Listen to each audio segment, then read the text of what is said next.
Hello family, কেমন আছো সবাই? আশা করছি সবাই খুব ভালো আছো। হ্যাঁ, অনেক দিন পর ব্লগ নিয়ে এলাম, অনেক দিনই ভিডিও ছাড়া হচ্ছে না। তো দেখো, আজকে তোমাদের সাথে অনেক দিন পর ব্লগ নিয়ে এসেছি, এটা ঠিক কথা, বাট মিষ্টির একটা নতুন জিনিস তোমাদের সাথে শেয়ার করছি। মিষ্টি দেখেছো উঠে দাঁড়িয়েছে একা একা। তো যাই হোক, এখানে দেখো আজকে মা বাড়িতে আছে, তো আজকে লুচি আর আলুর চচ্চড়ি বানাচ্ছে। আর এই দেখো মিষ্টি নিচে বসে খেলা করছে, ওকে নিচে নিয়ে এসেছি।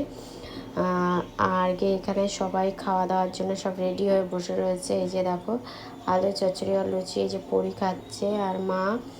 আর এদিকে বুড়ো এসছে, ও খাবে। আর মিষ্টি দেখো এখানে বদমাইশি করছে। আর দেখো তারপর চলে আসলাম উপরে। হ্যাঁ, এইটা তোমরা কে কে খাও সবাই কমেন্ট করে বলো, আমার তো খুবই প্রিয়। হ্যাঁ, গিলে আর মিঠে। তো এই দেখো এখানে গিলে মিঠে করছি, মাছ ভেজেছি, আর মিষ্টির জন্য ওখানে দেখেছো আপেল সেদ্ধ বসিয়েছি। আর এই যে এটা আমার সবথেকে বেশি ফেভারিট, মানে চিকেনের থেকে সবথেকে বেশি এটাই ভালো লাগে।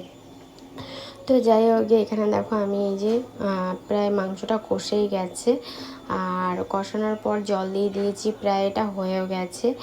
আর এখানে আমি পার্শে মাছও রান্না করব, মানে আজকে একটু অনেক কিছুই হয়ে যাচ্ছে, কেননা বিনোদ এসব খায় না, তো ওর জন্য আলাদা করে আমাকে অন্য তরকারি করতে হয়। ওর জন্য যেদিন যেদিন চিকেন বা চিকেনের আইটেম কিছু হয়, সেদিন সেদিন ওর জন্য মাছ ডাল এইসব করতেই হয়। তো এই যে এই দেখো আমার এখানে তো মাংসটা প্রায় হয়ে গেছে। আর এখানে আমি পার্শে মাছটা সর্ষে দিয়ে করছি, তাই এই দেখো সর্ষে সব রেডি করে নিয়েছি, জল টল দিয়ে দিয়েছি, এর মধ্যে এক এক করে মাছগুলো এবার দিয়ে দিচ্ছি।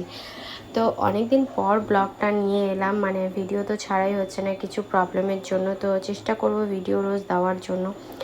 তো তারপর দেখো সন্ধ্যেবেলা আমরা একটুখানি খেতে বসে গেছিলাম কফি। বিনোদ অনেক দিন ধরে বলছিল কফি খাবে, তো এই যে কফি, আর এই যে ওর সব থেকে ফেভারিট টোস্ট বিস্কুট। আর পরীকে এখানে একটু শেক বানিয়ে দিয়েছিলাম, মানে হচ্ছে গিয়ে দুধ দিয়ে আর বিস্কুট দিয়ে বানিয়ে দিয়েছিলাম। মিষ্টি এখানে ঘুমাচ্ছে। তো চলো ভিডিও